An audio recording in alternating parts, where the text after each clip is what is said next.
Doctor Manmohan Sharma, Indian trust for art and culture chairman. आम भारतीय कलाश्री सम्मान जो 2026 आयोजन करूँ पूरी संस्कृति भवन ठारे एथिरे सर्वभारतीय स्तर में जो 8टी शास्त्रीय नृत्य रही से 8टी शास्त्रीय नृत्य को लेकिन आम करूँ। समस्त शास्त्रीय नृत्यर शिल्पी माने दीर्घ 8 वर्ष धरी यहाँ चली जो थी कि 430 रु अधिक शास्त्रीय नृत्य शिल्पी जोग दौरान सकाल 10टा रु राति 10टा पर्यंत कार्यक्रम चलो मे 8, 9, 10 3 दिन धरी।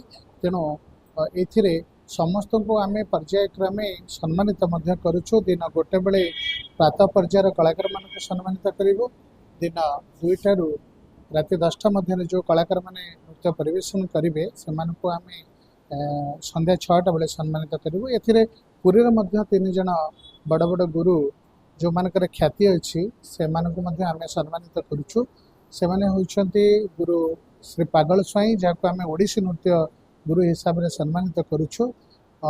श्रीमती उर्मिला प्रधान तांको आम ओडिसी कंठशिल्पी हिसाब से सम्मानित करुँ। गुरुश्री रविनारायण पंडा महोदय को आम मर्दल गुरु हिसाब से सम्मानित करुँ। ये 3 जन गुरु को आम भारतीय कलाश्री सम्मान 2026 में सम्मानित करुँ। 400 एंक व्यतीत आउ 430 रु ऊर्ध्व शास्त्रीय नृत्य शिल्पी के मध्य आम सम्मानित करुँ 2टी पर्यायर 3 दिन में।